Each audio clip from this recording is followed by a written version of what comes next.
பிரசங்கி 9ஆம் அதிகாரம். இவை எல்லாவற்றையும் நான் என் மனதிலே வகையறுக்கும்படிக்கு சிந்தித்தேன். நீதிமான்களும் ஞானிகளும் தங்கள் கிரியைகளுடன் தேவனுடைய கைவசமாயிருக்கிறார்கள்.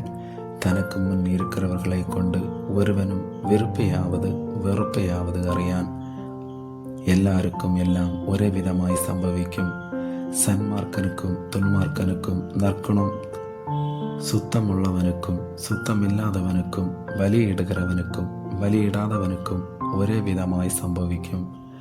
நல்லவனுக்கு எப்படியோ பொல்லாதவனுக்கும் அப்படியே. ஆணையிடுகிறவனுக்கும் ஆணையிட பயப்படுகிறவனுக்கும் சமமாய் சம்பவிக்கும். எல்லாருக்கும் ஒரே விதமாய் சம்பவிக்கிறது. சூரியனுக்கு கீழே நடக்கிறதெல்லாவற்றிலும் விசேஷித்த தீங்காம். ஆதலால் மனுபுத்திரரின் இருதயம் தீமையினால் நிறைந்திருக்கிறது.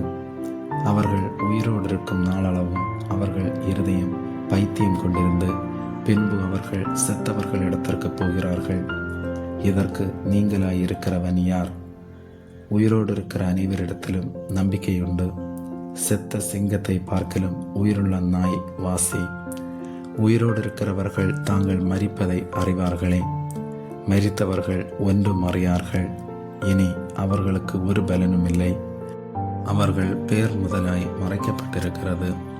அவர்கள் சிநேகமும் அவர்கள் பகையும் அவர்கள் பொறாமையும் எல்லாம் ஒளிந்து போயிட்டு சூரியனுக்கு கீழே செய்யப்படுகிறதொன்றிலும் அவர்களுக்கு இனி என்றைக்கும் பங்கில்லை.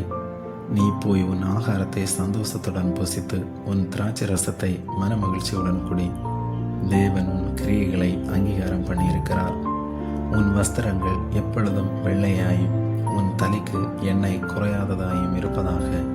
சூரியனுக்கு கீழே தேவன் உனக்கு நியமித்திருக்கிற மாயையான நாட்களில் எல்லாம் நீ நேசிக்கிற மனைவியோட நிலையில்லாத இந்த ஜீவ வாழ்வை அனுபவி. இந்த ஜீவனுக்குரிய வாழ்விலும் நீ சூரியனுக்கு கீழே படுகிற பிரயாசத்திலும் பங்கு இதுவே. செய்யும்படி உன் கைக்கு நேரிடுகிறது எதுவோ அதை உன் பலத்தோடு செய். நீ போகிற பாதாளத்திலே செய்கையும் வித்தையும் அறிவும் ஞானமும் இல்லையே. நான் திரும்பிக் கொண்டு சூரியனுக்கு கீழே கண்டதாவது, ஓடுகிறதற்கு வேகமுள்ளவர்களின் வேகமும் யுத்தத்துக்கு சௌரியவான்களின் சௌரியமும் போதாது. பிழைப்புக்கு ஞானவான்களின் ஞானமும் போதாது. ஐஸ்வர்யம் அடைகிறதற்கு புத்திமான்களின் புத்தியும் போதாது. தயவு அடைகிறதற்கு வித்துவான்களின் அறிவும் போதாது. அவர்கள் எல்லோரும் சமயமும் தேவ செயலிலும் நேரிட வேண்டும். தன் காலத்தை மனுஷன் அறியான்.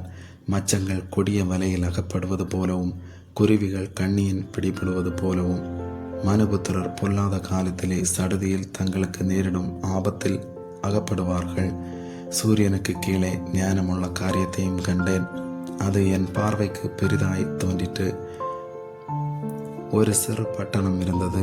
அதிலே இருந்த குடிகள் கொஞ்ச மனிதர்.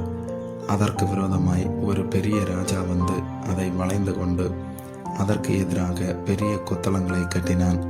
அதிலே ஞானமுள்ள ஒரு ஏழை மனிதன் இருந்தான்.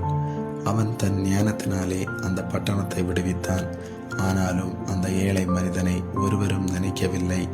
ஆகையால் ஏழையின் ஞானம் அசட்டை பண்ணப்பட்டு அவன் வார்த்தைகள் கேட்கப்படாமல் போனாலும் பலத்தை பார்க்கலும் ஞானமே உத்தமம் என்றேன்.